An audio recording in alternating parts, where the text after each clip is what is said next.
Welcome to LEA 300. This is the first week of the course, and throughout the course I'm going to post a weekly guidance to kind of help you out with the course material.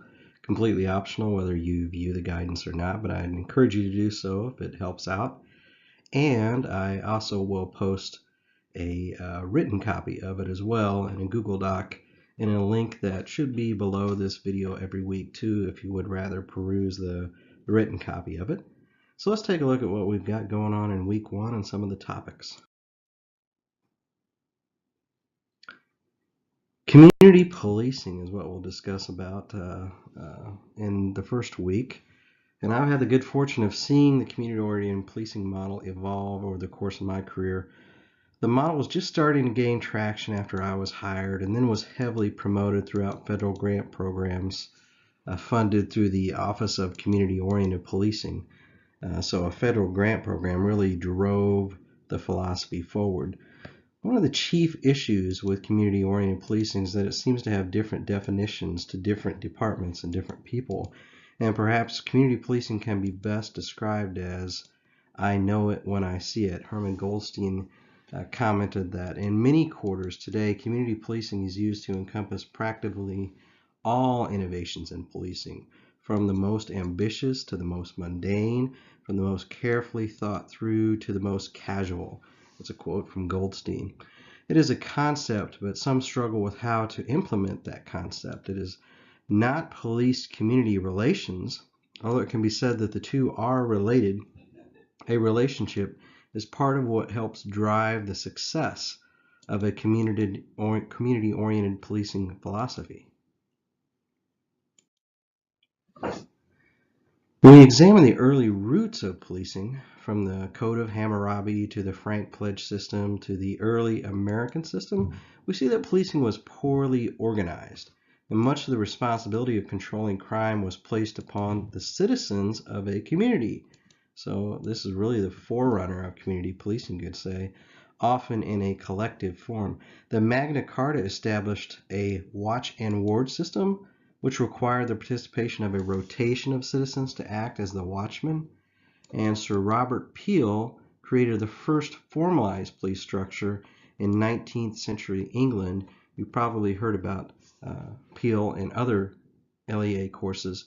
And he offered the quote that the police are the public and the public are the police, partly to allay concerns that the department would be used like prior military-based forces to control the citizenry.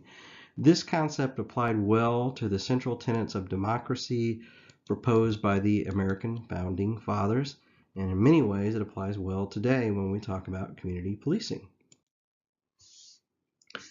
The community policing movement of the late 1990s and the early 21st century gathered significant steam, yet everything changed on September 11, 2001, and the Al-Qaeda-led terrorist attacks and a subsequent economic recession caused significant challenges for police officials. The typical response was to focus more upon a law enforcement role, somewhat moving away from that community policing concentration that had been built over so many years.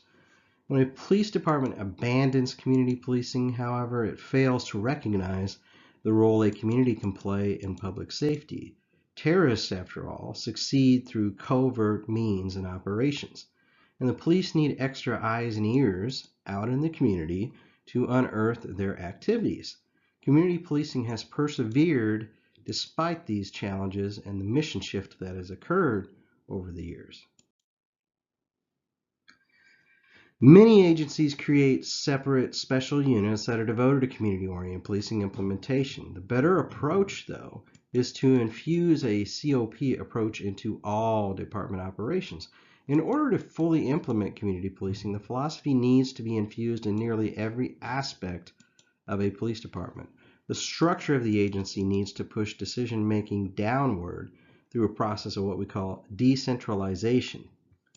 Here's a quote: "The decentralization process is supposed to empower both police officers and community members to take an active stance and become both accountable and responsible for the crime problems that plague a community."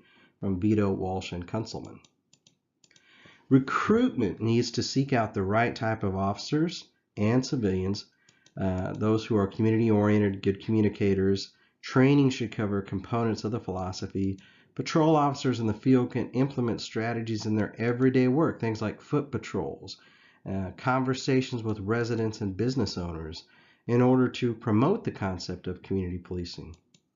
Investigations units even, they can be structured to serve certain areas of the jurisdiction to gain a better understanding of community concerns. The administration of the department even can measure community-oriented activities such as citizen contacts to promote the effort and emphasize the philosophy. Even the agency's public information functions should emphasize community policing in the way that they interact with citizens. Now, from my experience, implementation is the most difficult aspect of community policing and also where many agencies tend to fail. Change of any type in an organization that is large can be difficult, particularly in police departments where traditions are really highly valued. In extreme cases, police chiefs have lost their jobs due to backlash from officers and commanders who oppose a community-oriented policing implementation.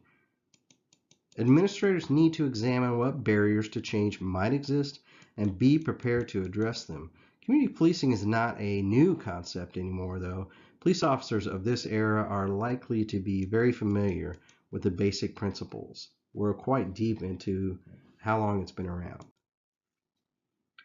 The community policing must be initiated by the police department itself. Communities are usually way too fragmented to initiate such a change.